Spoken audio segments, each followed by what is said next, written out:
Hello, Rikard. Thank you very much for joining us on UATV. So my first question is, what have you heard today about the visa-free regime for Ukrainians, and what are your sources?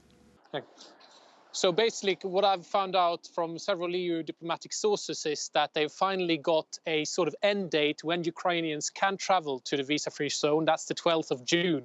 But before that, obviously, there still need to be a few positions that are cleared both in the parliament and in the council. So there are no more negotiations with the Ukrainian government per se, but what you will have is a few votes, 2 votes in the European Parliament, and also 2 votes in the European Council that will take place in the upcoming months. So it looks like we're going into the end game right now. I don't foresee any big problems, but you never know. But what's important is that even the EU official now have some sort of end date to look at the moment. And that's what's really sort of triggering the sort of interest.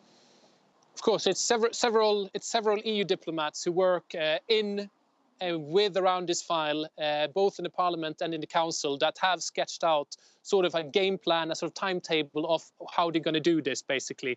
The only date that is absolutely confirmed is the so-called Ukraine visa trialogue, which is basically a short 1-hour discussion between the main negotiators of the European Parliament, the Commission, and the Council here behind me, where they're basically going to say, yes, we want visa liberalization for Ukraine. Then it becomes a bit more unclear the exact dates. But what we're working around is that the Civil Liberties Committee that are dealing with visa liberalization issues will vote on this in the beginning of March. That's sort of the game plan. Then the European plenary, which is a big parliament, will vote on it in the beginning of April. That is also more or less clear that it will happen.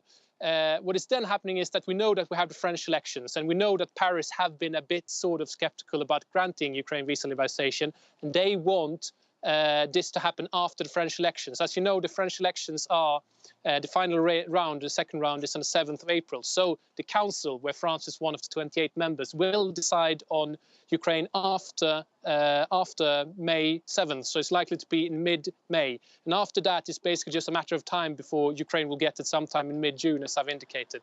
So it's pretty much clear it's going to be something like that. Of course, the dates might change and so on, but the 12th of June is quite a credible date at the moment.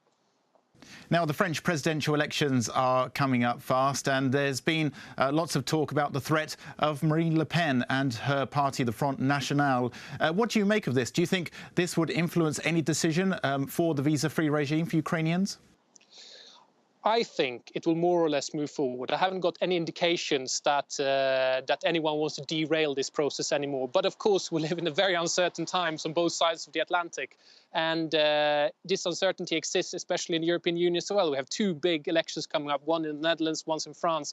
We cannot discount for the fact that there might be populists winning those elections.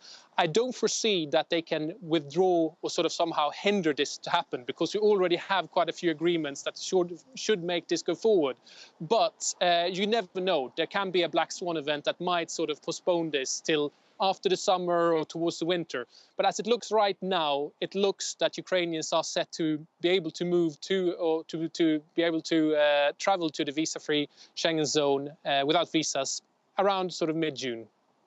Now, the last major hurdle for this visa-free regime for Ukrainians was a Dutch referendum on Ukraine's treaty with the European Union. Can you think of any other hurdles that might come up soon? Well, the Netherlands have always been a bit skeptical when it comes to visa liberalization, and they have voiced concerns, especially about, always they sort of mention the whole thing about crime, for example. And they're going to go to the polls on the 15th of March. There's probably going to be quite a lot of coalition building after that. But what we know is that the Freedom Party, headed by Geert Wilders, are not particularly interested in or particularly big fans of Ukraine, might come on top of that on those polls. They will probably not be in the government, but it can slow down the process.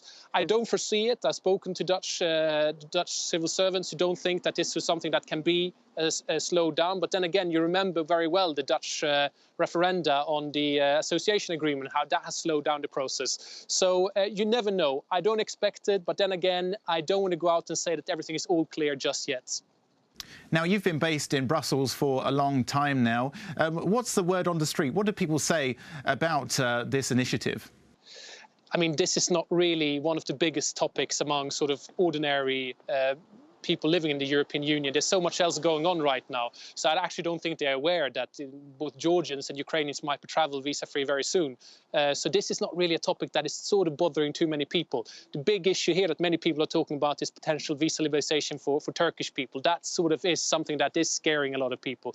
But among the general masses, I think very few actually know that Ukrainians and possibly Georgians can travel visa-free to a place like Belgium here in the short future. Now, one final question. Ukrainians have waited for a long time for this potential visa-free regime with the Schengen zone, but it's a completely different story for Georgia. Can you tell us a bit about that, please? Georgia is slightly ahead of Ukraine. I expect that Georgia actually will get visa liberalization end of March. There was a date, 29th of March, which I sort of has been indication that that will happen. Georgia are about 2-3 months ahead of Ukraine. There's one thing that is tying Ukraine and Georgia together, and this is this visa suspension mechanism that has to be approved before Georgia and Ukraine can get visa liberalization.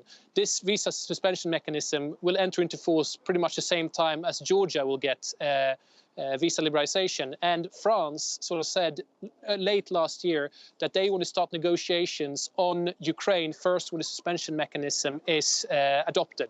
So in that sense, the negotiations with Ukraine will start first at the end of February, beginning of March, when this sort of thing is adopted. And that's the only thing that ties Ukraine and Georgia together. So Georgia is, as I would say, 2.5-3 months, something like that, ahead of Ukraine at the moment. That was Rikard Jozwiak. He is a correspondent in Brussels for Radio Free Europe, Radio Liberty.